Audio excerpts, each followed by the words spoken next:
Bismillahirrahmanirrahim. Assalamualaikum warahmatullahi taala wabarakatuh.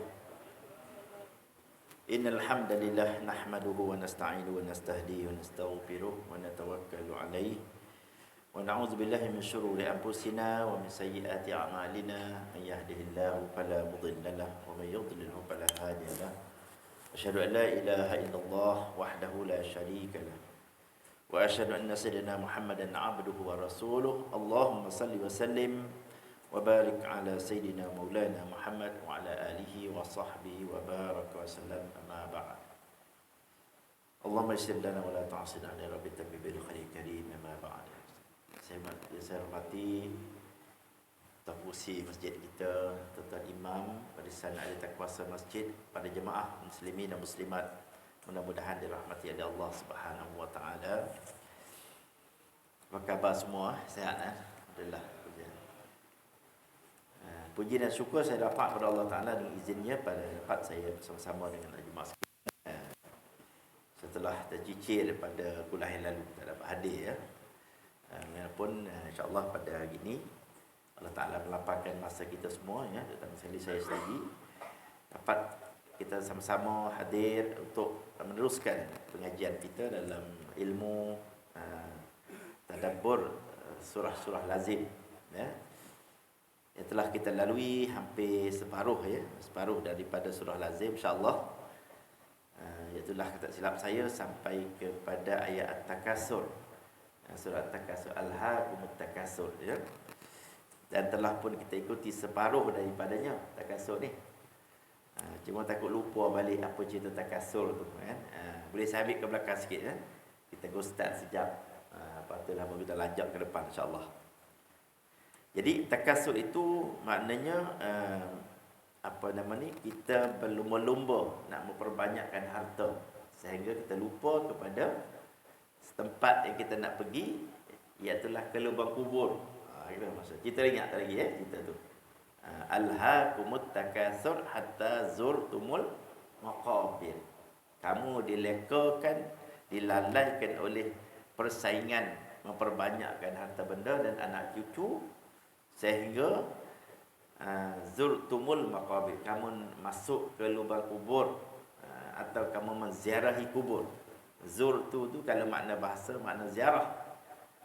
Tapi bukan kita ziarah orang lain, kita sendiri masuk kubur. Itu maknanya zurtumul maqabir. Ya, jadi Allah Taala beri satu peringatan yang cukup sinislah ya, katakan direct to the point kata orang Jawa. Orang Jawa sini ke? Direct to the point. Maknanya Allah tak cerita berliku-liku. Dia cerita direct aja, mudah nak faham. Kamu lalai sampai bila? Sampai masuk kubur. Macam tu sekali, mudah. Kan Allah Taala katakan dia ayat pendek tapi maknanya begitu mendalam ya, maknanya begitu mudah untuk kita fahami ya. Lepas tu kita baca Al-Had Takasur ni tu kalau tak ingat semua makna pun tak apalah. Ingat takasur tu maknanya berlomba, bersaing, apa lagi kita kata? Berlawan-lawan nak memperbanyakkan harta dan anak cucu. Disebut dalam tafsir Nurul Ihsan ni, dia kata ya, ambil sikit dia punya terjemahan dia, tafsirannya.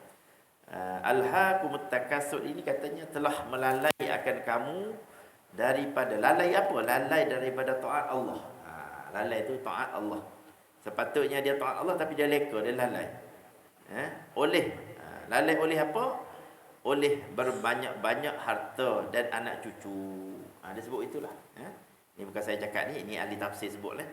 Ya, ada tafsir Nurul Ihsan ni oleh Datuk Mufti kita lah ya. Mufti Kerajaan Negeri Kedah. Si Haji Muhammad Said yang buat ni kitab ni ya.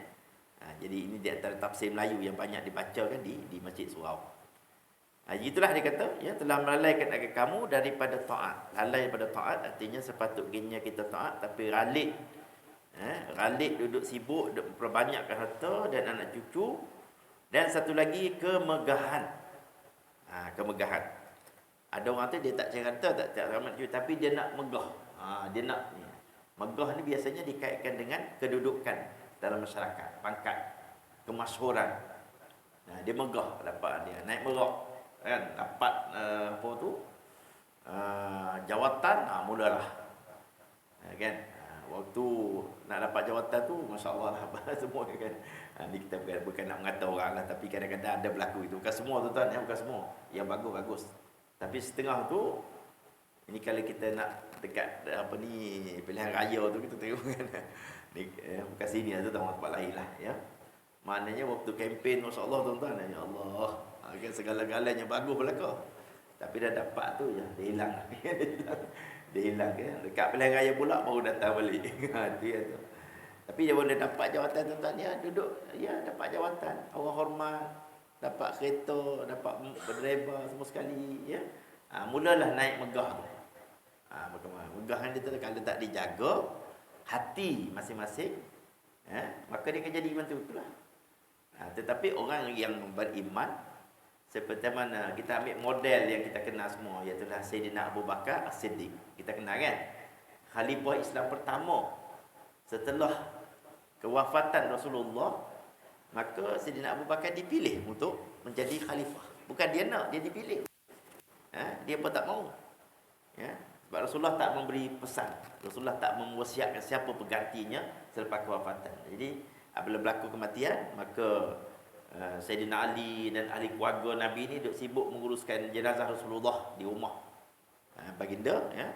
Dan sekumpulan lagi berhimpun di Serambi Bani Sa'ad. Ya, Bani Sa'ad.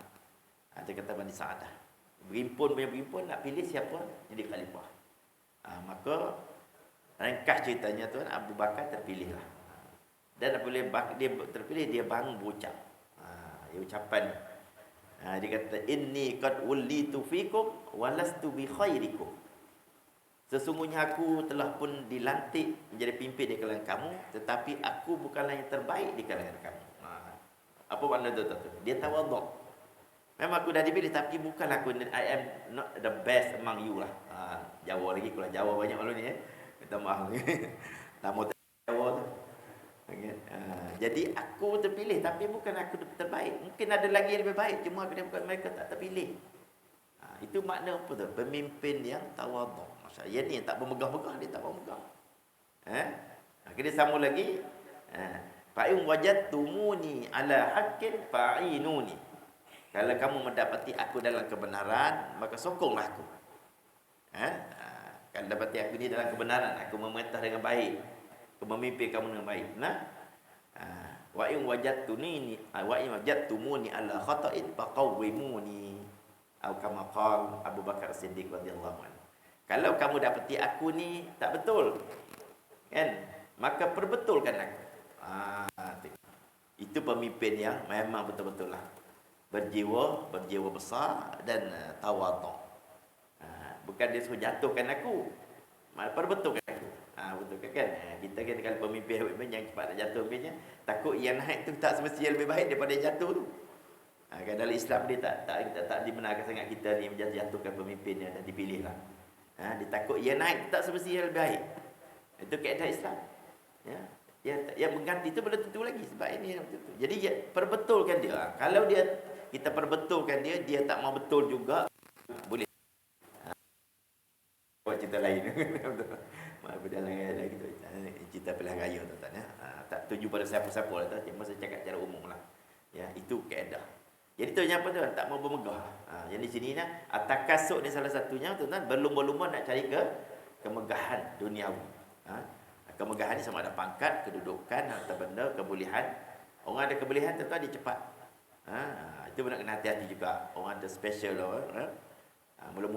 Mula-mula dia belum dia masyhur, maka mudah orang nak dekati, jemput mudah. Apabila dia dah masyhur, maka dia jadi payah. Itu pun tak perlu juga macam tu. Ya, maka di antara pemimpin yang baik itu ialah ambil Sayyidina Abu Bakar Siddiq sebagai model lah. Kan seorang pemimpin yang hebat, dan pengganti kepada Rasulullah, bukan cara awang lah tu, tak nak ganti Rasulullah ni, bukan cara-cara awang. Rasulullah ni pemimpin yang terlalu perfect, terlalu luar biasa, semuanya elok. Percakapannya, perlakuannya, pergaulannya, kepimpinannya, ya, semuanya, apa keputusan yang dia buat semua betul, masya-Allah. Sebab dia dibimbing oleh wahyu, dibimbing oleh Allah SWT ya. Tapi kita ni apa pembimbing kita? Kalau dia lantik menjadi pemimpin, Pembimbing kita ialah Al-Quran dan Sunnah. Itu penting Rasulullah. Memang Rasulullah dibimbing oleh Allah. Kemudian umat dibimbing oleh Rasulullah dan dibimbing oleh Allah Ta'ala melalui Al-Quran. Jadi dua kita ada sumber. Kata orang jadi pemimpin orang Islam ni, dia tak akan panik, dia tak akan hilang pedoman, kan dia kembali kepada dua pedoman yang Rasulullah. Ya Rasulullah tinggalkan taraktu fikum amrayn lan tadillu min ba'di abada ma tamassaktum bihima kitaballah wa sunnati. Aku tinggal pada kamu dua perkara Rasulullah, kamu sampai bila-bila tak akan jadi sesat. Kamu tak menggelabah, kamu tidak akan hilang pedoman selagi mana kamu berpegang pada dua perkara ini, iaitu kitab Allah, Al-Quran, wa sunnati, dan sunnahku. Nampak nak buat keputusan apa? Betul. Tengok sunnah Nabi kata apa, Al-Quran kata apa, itu pedoman. Itu nak tanya. Habis tu tuan-tuan. Kalau dia kata lagi, dia kata lalai punya leka dan tiga perkara tadi, iaitu berbanyak harta, perbanyakkan anak cucu dan kemegahan, hatta zurtumul maqabir, hingga kamu ziarah kubur. Ni sebut ziarah kubur ni. Ziarah kubur ni dengan kamu mati dikuburkan adanya. Maknanya kita mati, bukan ziarah kita tengok orang kubur. Bukan ziarah kubur macam kita tengok kita ziarah hari raya. Maknanya zurtumul maqabir sini merujuk kepada kita mati dan dikebumikan di dalam kubur. Sedar-sedar tuan-tuan. Tarik kain putih semua kita akan alami tu, saya pun termasuk. Ya, tarik semua dah kain putih dah, maka dunia kita tinggal, kita pun terbayang lah baju kita, seluar kita kan. Bagi kita ni kematian dia tu dia tidak ada warning, tak ada warning, kecuali para nabi. Tapi tak adalah disyarat Rasulullah nak wafat, ada malaikat datang, Jibril datang berunding. Rasulullah nak hidup lagi ke ataupun nak bertemu Allah. Maka Rasulullah kata dia lebih suka nak bertemu Allah. Kata Rasulullah memilih mati. Kita ni tuan-tuan tak ada isyarat. Kan? Tengah-tengah duduk makan pun boleh jalan. Kan? Tengah duduk main bola pun boleh, tengah main badminton pun ikut tumbang. Itu orang main bola sepak tu kita kata orang main bola sepak ni paling fit dah, saya kata tu. Exercise paling saya rasa memang luar biasa. Main badminton pula. Nak kira jantung dia orang ni masya-Allah. Kan? Kita ni exercise jarang-jarang, makan lebih tapi dia orang masya-Allah pun tumbang juga tuan-tuan. Sebab kematian ni dia tidak semestinya ada sebab-sebab khusus. Dia sebab kata Abu Ja'far pandai ahli seorang ahli pejak pada Islam, dia kata al-maut wahidun wal asbab mutafarriqah. Mati itu satu je dia kata, tapi puncanya berbagai. Itu biar mana kan. Mati itu tak satu lah, mati itu tak mati dah. Cuma punca kematian tu berbagai. Kita tak tahu ni. Ni COVID nak datang balik dah tak bunyi. Betul tak? Saya pun lupa tak sikit lagi nak pakai mask pula. Baru nak hilang serabut dengan mask. Saya pun serabut. Tak tahu serabut. Limas tak saya pakai mask. Rumah saya selalu tegur. Kan? Jalan-jalan sekejap tarik ke bawah. Jalan sekejap tarik ke bawah. Duduk dagu je mas. Kan? Jadi macam rimas macam mana tahu? Nampak pun tak selesa. Kan? Nak datang balik pula tuan-tuan ya. Allahu Akbar. Ya. Apa nak jadi lah dunia ni. Macam-macam lah. Ingat dah hilang-hilang tu lah tu. Ya. Takut saya balik semula macam asal. Jawab dia semayang 5 orang lagi dalam masjid kita. Ya. 5 orang lagi dalam masjid. Ya. 5 orang jarak sedepor. Na'udzubillah kalau boleh jangan sampai dekat tu lah. Kita doa lah tuan-tuan ya. Habis tu tuan. Hingga kamu ziarah kubur, yakni kamu mati dan dikuburkan dengannya. Kamu kata lagi, kamu sia-siakan umur pada tuntutan dunia. Itu yang kata leka tu. Kita habiskan umur kita kerana menuntut dunia, tinggalkan tuntut akhirat yang kekal. Sepatutnya kita cari akhirat lah. Dunia cari juga, tapi akhirat jangan lupa lah ya. Dengan tinggal apa? Dengan tinggal sembahyang, tinggal puasa, tinggal zikrullah, tinggal baca Quran, dan tinggal selawat ke atas Nabi SAW. Itu ya. Tinggal sedekah yang wajib, zakat lah, sedekah yang wajib dan zakat. Dan yang sunat, yakni infak fisabilillah, sedekah dengan ikhlas hati bagi Allah semata-mata. Yang dikatakan lalai itu begitulah tuan-tuan ya. Jadi kalau kita tidak termasuk dalam golongan ini, maka tidaklah katakan lalai takasur tadi. Kita tak ada nak berlawak dengan siapa-siapa, tuan-tuan eh. Ada tak orang sini nak berlawak dengan siapa-siapa cari harta? Tak adalah. Cari harta tu untuk makan je. Betul tak, tuan? Nak hidup. Itu tak panggil takasur. Takasur ni dia berlawan tu, kan? Kawan ni beli nama kan, nak dia pun nak lawan kan, banyak berbanyakkan harta. Itu. Tapi kalau kita tidak termasuk dalam kategori itu, maka tak termasuk dalam takasur lah. Jangan tuan-tuan rasa, aku kan. Dan lalai itu lalai macam mana? Lalai betul Allah. Dia beri contoh tadi. Tinggal semayang, tinggal puasa. Ralik duk cari harta sampai puasa pun tidak. Kenapa tak puasa? Letih. Kenapa? Kerja. Kan? Bila nak puasa? Letih memang kerja sentiasa. Ya? Kemudian tak semayang. Kenapa tak semayang? Sibuklah, tak sempat. Tak sempat nak semayang. Subuh dah. Mana-mana dah pergi. Ya? Dah subuh, patutnya subuh tu, apa-apa pun kita pun nak kerja apa-apa, tetap semayang subuh dululah. Semayang subuh, lepas tu pergilah nak pergi mana pun. Semayang sampai time Jumaat, semayang Jumaat. Tengah sibuk tu bekerja. Ya sibuk ni tu tak, maka kerja ni kita ingat kerja itu jangan sampai melekakan kita daripada ibadat wajib tadi, maka kita tidaklah termasuk dalam at-takasur tadi, alhaakumut takasur. Dia kata kita berada dalam golongan ini, insya-Allah. Kalau kita tak tinggal tu semua okey dah, tuan. Time sedekah sikit, infak fisabilillah, ya. Yang hidup sayang harta tu kan bagi. Kadang-kadang kena paksa diri, tuan-tuan, nak sedekah ni kena paksa. Sebab nafsu kita akan akan berlawanan dengan sedekah. Nafsu kita ni memang dia akan itu nafsu tak mau ini. Tak payah bagilah, nanti bagi duit kau bulan ni memang kacau lah. Perbelanjaan bulan ni kacau lah. Jadi dia macam tu. Itu syaitan duk pujuk kita. Syaitan kata, habislah. Bagi RM10 ni, nanti kurang. Padahalnya Rasulullah SAW memberi jaminan orang yang bersedekah itu diganti oleh Allah. Malaikat duduk doa ni, tunggu duduk doa. Allah mu'ti munfakhan munfikan khalafa. Ada yang berdoa bunyi itu. Ya Allah, berilah gantian kepada orang yang berinfak fisabilillah. Malaikat dulu doa. Dia bagi RM10, malaikat siap doa, ganti balik. Kan? Cuma diganti dalam bentuk macam mana tu? Itu tanya Allah. Allah tahu lah macam nak ganti. Dia bagi kita sihat pada okey tak? Kita bagi RM10, dia bagi kita sihat. Nak tak? Saya mau. Kalau saya mau kan. Dia bagi kereta kita tak rosak. Kan? Dia bagi kereta kita okey, kereta ni beragam aja. Ya, buat hal aja. Tapi dia okey. Allah ganti dalam bentuk macam tu. Anak kita tak buat hal. Kereta kita tak buat hal. Ini semua dipanggil khalafa. Khalafa ni gantian. Ya, Allah ganti balik dengan apa yang Allah Taala apa yang kita telah belanja infak fi sabilillah. Ini antara benda yang kita kena yakinlah tu, kita yakin ya. Kemudian Allah kata apa dia kata sini kata oleh itu dia dah bagi kamu dilalaikan oleh benda-benda tadi tuan-tuan, maka kata Allah kalla, Allah bagi peringatan jangan begitu. Nak cakap bahasa kampung kata jangan ada buat. Allah kata kalla tu. Kita jumpa kalla kan? Ingat tuan-tuan jumpa kalla dalam Quran tu, jangan begitu. Jangan dia buat macam tu kata Allah. Allah Taala bagi peringatan cukup baik tuan-tuan pada kita ni. Sayang Allah Taala pada kita ni. Jangan begitu. Yakni jangan berikan lupa taat akan Allah. Jangan duk lupa, jangan lupa.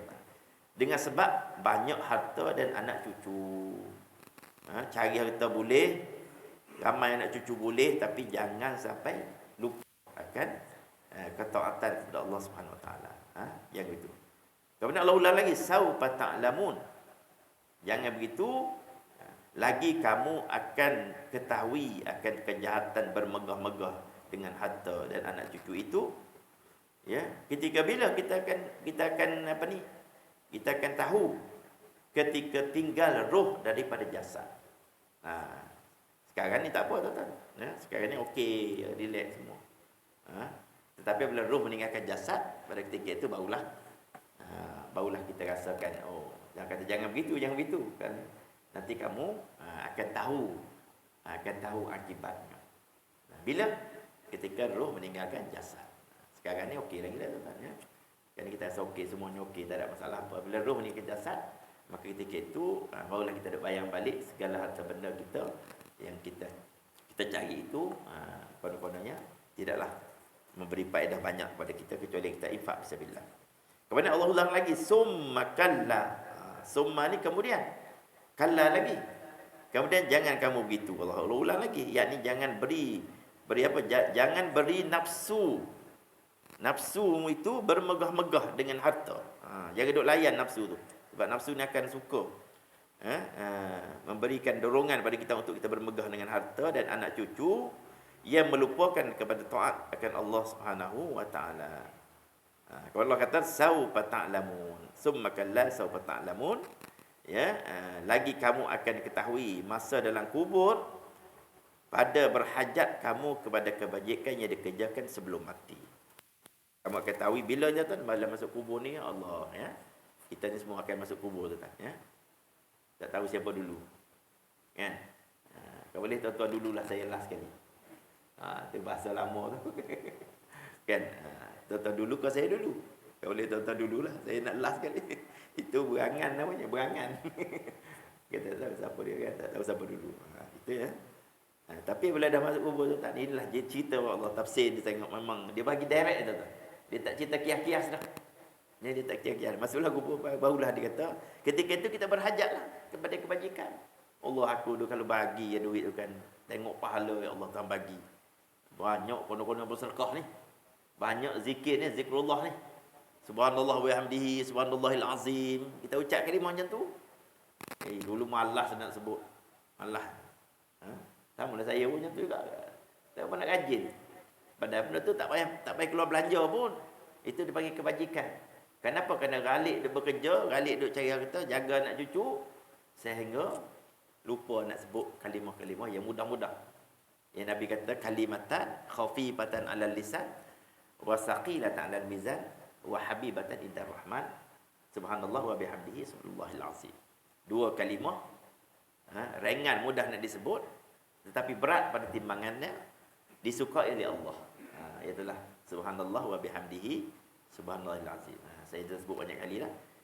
Kita buatlah tuan-tuan ya, bila tu kalau saya tu saya amalkan selepas waktu asar, lepas zuhur kan. Gili-gili lah dengan subhanallah, alhamdulillah, Allahu akbar 33 kali tu kan. Lepas zuhur kan kita bacalah subhanallah wa bihamdihi subhanallahil azim. Jangan kita pandang ringan sebab Nabi sendiri bagi tahu. Mudah nak sebut ringan, mudah ya, tak payah sangat pun, tapi berat pada timbangan. Ketika mana kita berhajat pada semua ni ketika berada dalam kubur. Dan sama lagi tuan-tuan, infak fisabilillah. Nak belanja Allah dulu kan kita nak bagi tu dulu, alhamdulillah dulu kita lawan dia. Lawan perasaan kedekut tu, sayang. Jangan tiru Haji Bakhil. Haji Bakhil ni dia bagi sedekah apabila ada kepentingan. Kan? Ingat cerita Haji Bakhil tu. Orang beli buat sini dan cukup sini. Datang dua orang cikgu minta derma. Derma apa? Nak yatim. Fikir gitu. Dia kata budak-budak tak boleh pakai duit banyak, dia bagi. Tengoklah poket tu. Ada orang RM1. Alhamdulillah. RM1 ya. Tapi datang janda minta janda. Dia ada kepentingan dengan janda tu kan. Tu dia, Haji Bakhil, kapal di laut. Kan? Apa lagi dia orang kata-kata dia. Terus pergi buka. Tanya lagi dia punya pembantu dia tu, labu-labi tu. Kan? Berapa Haji Bakhil patut bagi sedekah? Oh, tak tanya dia. Berapa dia sebut saya pun lupa kan. Kan? 100, 200 tu dia buat keluar 100,000 buat keluar kan. Siap tunjuk lagi. Abang ada kepentingan. Ada kepentingan. Sedekah macam tu kita tahu nak jalan tu kan. Tapi pandainya. Orang ni ada kepentingan tu dia sanggup lah. Ya, tapi tak ada kepentingan, itulah. Jawab dia RM1. Jadi kita tu ambillah pedoman ya. Ada kepentingan ke tak ada kepentingan ke, jangan RM1 lah. Kan? Mulai daripada minggu ni, masjid kita ni paling kurang tiap-tiap minggu hari Jumaat RM10. Boleh tak boleh ya? Tuan-tuan dah bagi dah tu. Kalau dah bagi 10 kena tambah 20 lah pula. Kan? Dan sekali-sekala tuan-tuan sedekah niat untuk ibu bapa kita. Jangan lupa tu. Kan? Ni aku bawa RM20 ni. RM10 ni untuk aku sendiri. RM10 lagi ni untuk mak ayah.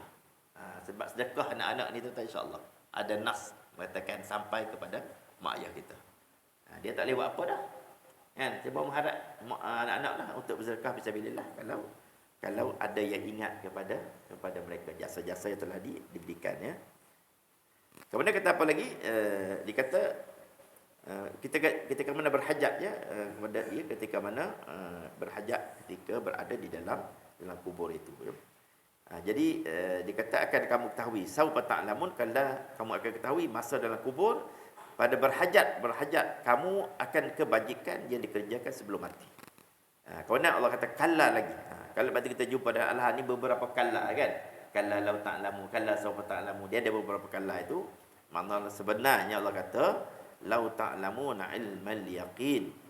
Jika kamu ketahui dengan ketahui yang yakin segala yang mati itu hidup pada hari kiamat ya, dan dapat balasan kebajikan dan kejahatan, nescaya tiada kamu lalai daripada taat Allah dengan sebab harta dan anak cucu.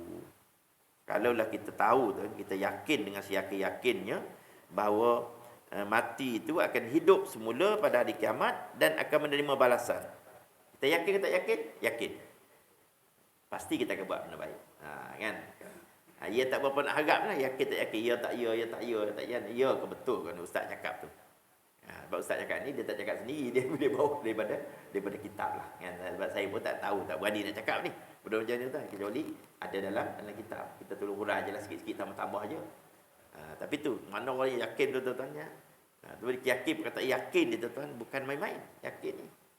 Kan? Awak percaya? Percaya. Yakin? Yakin tu. Tinggi derajatnya daripada percaya. Percaya tak ada di luar sana ada harimau kan? Awak yakin? Yakin tu orang tanya. Ya saya yakin. Yakin tu maknanya suatu tahap yang lebih tinggi daripada percaya. Jadi kita di akhirat ni yakin ke tak yakin tu? Yakin kan? Kita dah melepasi tahap percaya tu. Tapi orang kafir tu dia tak apa dia yakin. Orang kafir tu dia sebab tu dalam Al-Quran sebut banyak. Ya. Orang Al-Quran Allah Taala sebut orang kafir ni dia tak yakin dengan kebangkitan hari kiamat. Sebab tu dia pulun dunia kata tu. Ya, kita ambil tak payah buat jauh dah orang kafir di negara kita cukuplah. Kan Tuhan mereka duit je. Mereka berniaga menipu. Kan? Dia tak kira janji aku dapat duit. Menipu tu kadang-kadang menjadi budaya dia. Sebab apa? Dia tak ada konsep keyakinan bahawa di akhirat besok akan dibalas oleh Allah Taala akan segala apa yang dilakukan. Maka keyakinan. Tapi kita nak buat fikir kan. Fikir 2 kali dulu, 3 kali ni berani kan ini biarlah banyak pun tapi tak apa nak halal ni. Tak apalah. Jadi orang Melayu ni kadang-kadang kan bukan tak boleh berniaga lah tapi kita biarlah kita tidak kaya sangat di dunia ni tapi kita ada keyakinan. Sebab dunia ni setakat mana aja tak habis meninggal dunia habislah. Itulah keyakinan itulah. Jadi keyakinan tuan-tuan saya boleh tengok beberapa video tentang rakyat Palestin tuan. Budak-budak Palestin umur 10-11 tahun. Ketika mana orang interview dia, ya. Ini iman dia tinggi tuan. Keyakinan boleh diuji oleh Allah. Ya. Maknanya dia kata bekalan air terputus, bekalan api terputus, ubat tak ada. Tetapi hubungan saya dengan Allah tetap ada. Masya-Allah tuan. Iman kita tak sampai begitu. Kita ni api tak ada pun dah kelam kabut dah. Kan? Air orang potong sekejap aja. Bekalan air terputus dah kelam kabut dah. Dia ni bukan setakat tu tau, makanan tak ada. Ubatan tak ada. Air api tu memang ada. Tetapi cakap dia tu muka dia tak nampak langsung kerisauan. Saya dalam kursus saya buat dengan tu saya tunjukkan video ni. Ya. Saya tunjukkan video ni. Dia di bawah tajuk audit iman. Saya ada modul tu lah. Audit iman. Iman kita dia boleh audit sebenarnya. Nak tahu label iman kita ni. Kita boleh audit iman kita. Label mana? Allah sebut dalam surah Al-Ankabut. Ayat pertama. Lepas alif lam mim. Hasiban nas ayyutraku an yaqulu amanna wa hum la yuftanun. Adakah kamu menyangka kamu ni sekadar cukup mengatakan aku beriman sebelum kamu diuji kata Allah. Cukup tak aku kuat iman? Allah kata belum tentu. Walaqad fatanna alladhina min qablikum. Sesungguhnya aku telah uji orang sebelum kamu. Wa la ya'lamu Allahu allazina sadaqu wa la ya'lamu al-kazibin. Dan aku tahu siapa yang betul, siapa yang benar iman dan siapa yang dusta iman. Kan kita tu belum diuji lagi tuan kan, belum diuji lagi. Bila diuji maka itulah dikatakan tahap iman yang sebenar ya. Ada beberapa ayat dalam Al-Quran yang boleh kita jadikan sebagai audit iman. iman kita bila diaudit. Tahap mana? Label mana kita? Ada label rendah, ada yang label tinggi, ya. Saya bawa video Palestin tu, saya rasa dia tu label masya-Allah, tuan-tuan, ya. Budak-budak aje. Dan lepas tu mereka ni mati syahid, mereka gembira. Ya, memanglah kita nampak macam berduka cita sedih kan. Mati bom bagainya, tetapi mereka telah ada jaminan syurga oleh Allah SWT. Kita ni belum tentu lagi, kita sedang berjuang, berhempas pulas lagi ni. Ya, entah ke mana kita ni, nasib kita, ya. Mudah-mudahan kita ke syurga insya-Allah. Boleh lagi tak sikit lagi boleh? Boleh okeylah, belum loceng tak punya gitu. Kan? Okey, kata apa tadi? Dia kata apa? Jangan lalai siapa itu kat la tarawunnal jahim. Kata ya. Demi Allah, ya, lagi akan lihat akan neraka jahanam, neraka jahim. Nanti kamu leka punya leka lalai sampai tak ingat taat Allah ni. Nanti kamu akan tengok neraka jahim. Neraka jahim, salah satu nama neraka. Tempat azab orang yang banyak harta dan anak cucu yang melalaikan daripada taat akan Allah dan ibadat. Banyak harta banyak cucu, kalau tak lalai tak apalah. Tapi yang banyak harta dan anak cucu ni sampai tak sembahyang, tak ambil tahu, ya. Sibuk apa? Duk urus anak. Kan? Saya tengok dah waktu saya duduk kat KL dulu. Depan DTHO kan. Apa ingat kan? Sekarang kita tahu tu. Desa Turusen On tu. Depan tu ada Masjid Muaz bin Jabal. Di sebelah dia tu ada deretan kedai dan ada pusat-pusat tuition. Kan, pusat tuition. Ya. Ibu bapa ni, bapa yang pergi hantar anak tuition tu, dia rela tunggu dalam kereta. Apa salahnya naik aja Masjid Muaz tu, pergilah dengan orang mengajar di antara murid di Syam. Itu yang ni yang dikatakan kerana sibuk jaga anak, kan, jaga anak, pendidikan anak-anak ni kena jaga, nanti dia tercicir. Nak hantar bagi mengaji Quran anak tu, nak bagi RM20 kat ustaz tu, Allah. Sampai ustaz tu dah kan RM20 kat dia, hantar tuition anak dia satu subjek RM35. Kena 4 subjek dah berapa ratus? 200, 120. Dia kata untuk duk mungut kat ustaz, ambil RM20 kat ustaz. Mengajar Quran ni harus sebenarnya mengambil upah mengajar Quran, sebab dia satu kemahiran untuk memberikan anak. Bukan senang tak nak mengajar. Anak nakalnya melompat sana melompat sini lagi, tak kira lagi tu. Kan? Kenapa? Inilah dia tak nampak benar-benar kan. Saya tengok, bukanlah nak mengata, tapi kita tengok, saya perhatikan. Dia lalu duduk dalam kereta penuh mak ayah. Biasa ayah lah. Apa salahnya sementara nak tunggu anak habis tuition tu, kalau dia tidak leka dia tu, naiklah sekejap masjid tu, duduk dengan orang mengajar. Niat iktikaf, duduk, masya-Allah. Ini orang yang tak leka. Tak boleh leka, dia jadi macam tu. Ya, jadi dia menyebabkan dia jadi tak ambil kesempatan kan terlalu leka. Ini yang dikatakan itu dikatakan orang yang lalai tu. Kalau tak lalai tak ada masalah, ya. Cari harta boleh, ramai anak cucu tak ada masalah, ya. Kemudian demi Allah, ya, summa la tarawunna ainal yaqin, dan demi Allah lagi kamu akan lihat akan dia akan ainal yaqin, dengan siyakin-yakinnya, dengan lihat lubangnya, ya, dan mereka yang jatuh ke dalam neraka jahim, ya. Dah tengok lubang neraka dan orang yang berjatuhan dalam neraka jahim tu, oh yakinlah aku betul, ya. Dan kaifiat azab, bagaimana cara-cara Allah mengazabkan orang yang masuk neraka jahim ini. Maka ia lihat pertama itu daripada jauh seperti kapal di tengah laut. Dia tengok neraka jahim tu macam kapal. Macam dia tengok, oh besarnya kapal. Macam itulah orang tengok neraka. Ya, tetapi ya, seperti kapal di laut. Maka lihat yang kedua, dekat dia lihat dan nampak sekalian orang-orang yang dan kayu, tali dan lain-lainnya.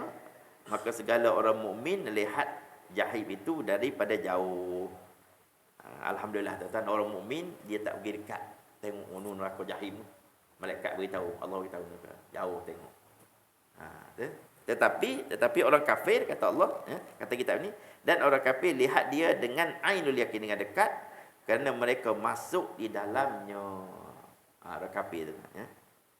Layaklah tuan-tuan, orang kafir tu, kalau kita tengok dia duduk bom orang Palestin, kan? Balasan apa yang setimpal dengan dia? Kalau penjara 2 tahun cukup tak?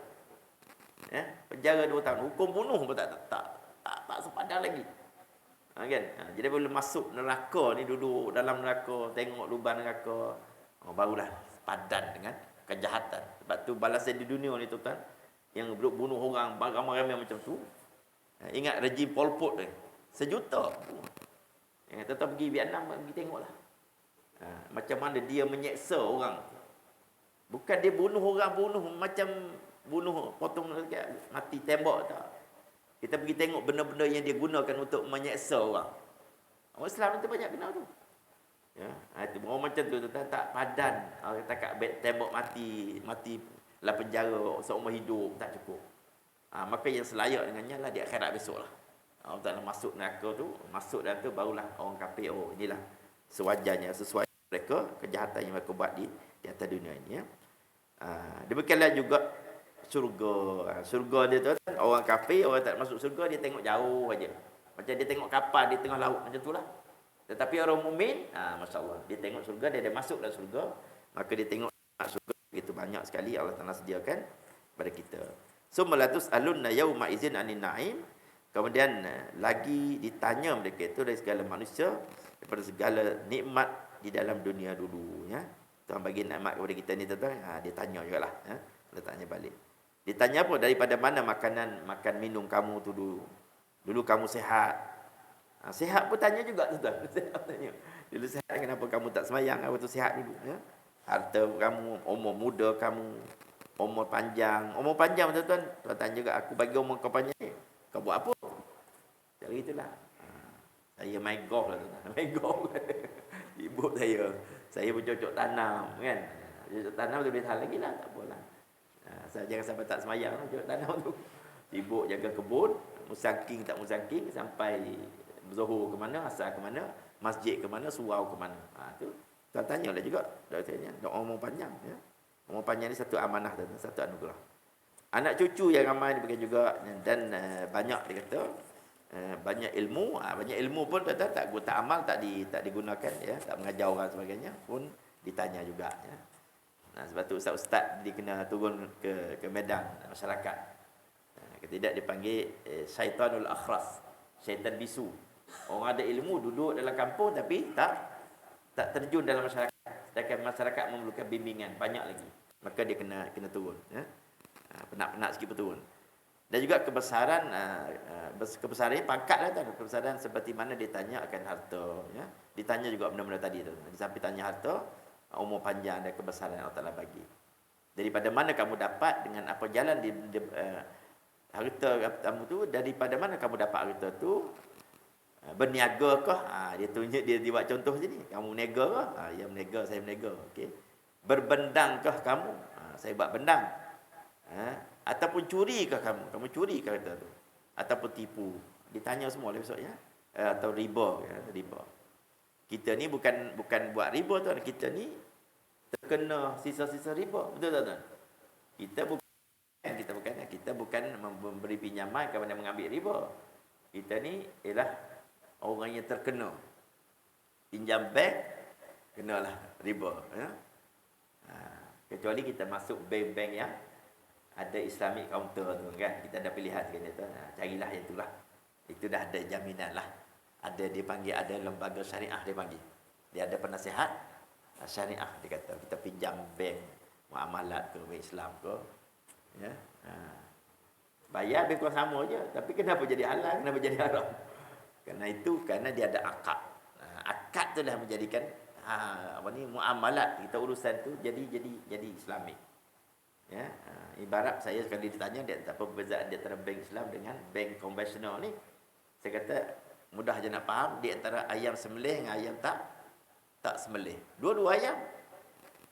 Ini ayam, seekor ayam dengan kakinya, dengan kepala cukup lengkap. Tapi dia cocok.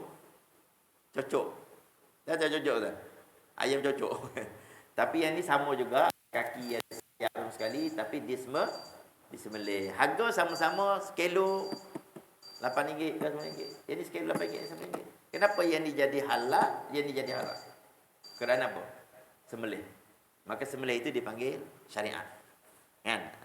Kerana kenapa bank ini jadi haram, dia menjadi halal? Sama, bayar lebih kurang saja.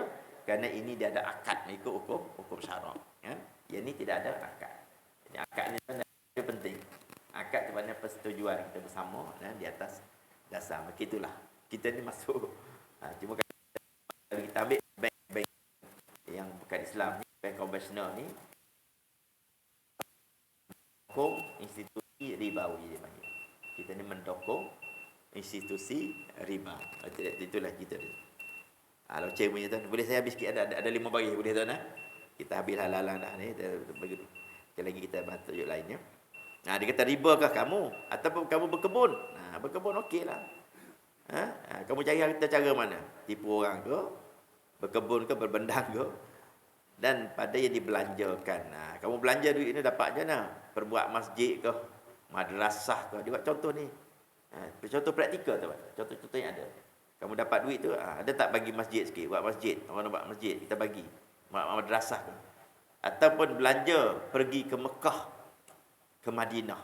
Maknanya buat haji dan umrah. Alhamdulillah. Atau kamu sedekah wajib ke, sedekah sunatnya. Sedekah wajib artinya zakat. Sedekah sunat artinya kita sedekah fisabilillah.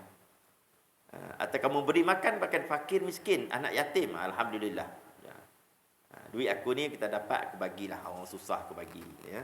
Ataupun hal-hal yang jalan agama Allah secara umum lah. Tak kira apa benda yang kita buat di jalan agama Allah, maka itu dipanggil harta kita belanja dengan jalan yang baik. Sedekah.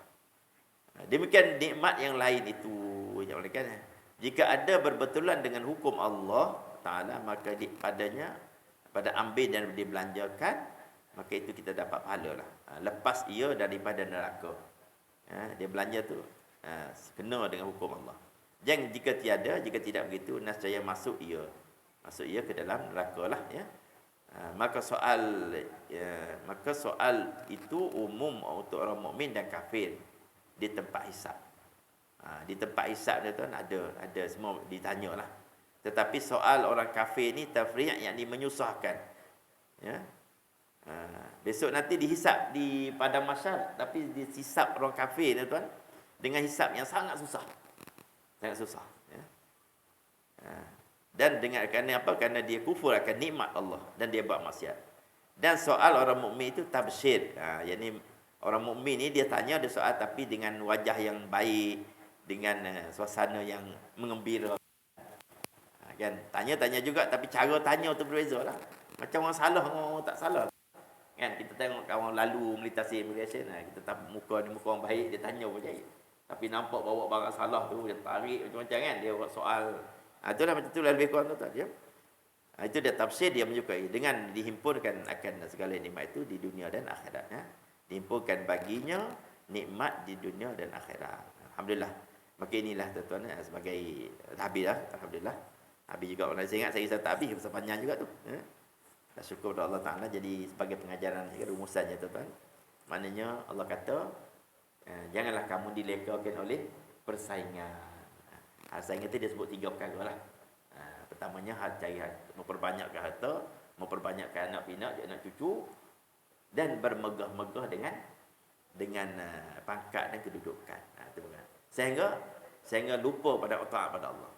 Tapi kalau kita ada anak ramai, cari harta banyak, cari cara-cara betul, sembahyang kita tak tinggal, zakat kita bagi, tak termasuk dalam at-takasun. Jadi mudah-mudahan kita tak masuk dalam ni lah. Kalau ada sikit sebanyak tu, tapi sikit sebanyak tu akan sangkutlah juga. Sebab itu kena adanya proses membawa keampunan kepada Allah Ta'ala. Takut-takut kita terambil harta orang, termakan benda yang hak bukan hak kita, terleka sikit dengan sebab mencari harta lewat sembahyang dan sebagainya. Maka itu ruang Allah Ta'ala bagi kepada kita untuk memohon pengampunan kepada Allah SWT. Maka kita bangun qiyamul lail, bangun solat sunat taubat. Ya Allah, ampunkan dosaku sehingga aku ni terleka dengan urusan duniawi. Ya Allah, ya Tuhan, ampunkanlah dosaku ni sekiranya aku terambil, termakan benda-benda yang bukan hakku. Kita dengan Allah Ta'ala ni kita cakap direct je. Itu dipanggil munajat. Bangun qiyamul lail munajat. Kan? Seorang-seorang kita kan. Kalau perlu menangis, menangislah. Tangisan kita ada nilai insya-Allah SWT tu. Kerana kita menyesal terhadap apa yang kita lakukan sebelum daripada kita hisap. Jadi mudah-mudahan tuan-tuan ayat takasur ini sebenarnya kita dah baca lama dah. Itulah dia punya pengertian yang dihuraikan oleh siapa punya kitab ini, Tafsir Nurul Ihsan. Mudah-mudahan kita memberikan, kita akan segala yang terbaik untuk kita semua. Allah, dan insya-Allah pada kuliah yang berikutnya kita masuk surah pula Al-Qari'ah. Tolong ingatkan saya. Surah apa? Al-Qari'ah. Takasuk dah habis. Apa cerita surah Qari'ah pula dengan Qari'ah. InsyaAllah ya. Jadi kalau doakanlah saya sihat, tuan semua sihat ya. Dan diberikan masa lapang untuk saya hadir bersama-sama. Walaupun pencet tapi ada juga kerja-kerja yang saya buat, jadi sibuk juga kadang-kadang tu ya. Oleh mana pun sekiranya ada kelapangan masa saya akan hadir untuk bersama dengan tuan-tuan. Kita nak habiskan tafsir Tadabbur Surah Lazim ini sampai kepada wadduha insya-Allah. Wallahu a'lam, wabillahi taufiq hidayah. Assalamualaikum warahmatullahi wabarakatuh. A'udzubillahi minasyaitonir rajim. Bismillahirrahmanirrahim. Alhamdulillahirabbil alamin wassalatu wassalamu ala rasulil amin wa ala alihi washabbihi ajma'in. اللهم اغفر لنا ذنوبنا وإسرافنا في أمرنا وثبت أقدامنا وانصرنا على القوم الكافرين اللهم إنك عفو كريم تحب العفو فاعف عنا وعن والدنا وعن إخواننا وأخواتنا ولمن له حق علينا ولمن أحسن إلينا ولجميع المسلمين والمسلمات والمؤمنين والمؤمنات برحمتك يا أرحم الراحمين وصلى الله على سيدنا محمد والحمد لله رب العالمين تقبل الله منكم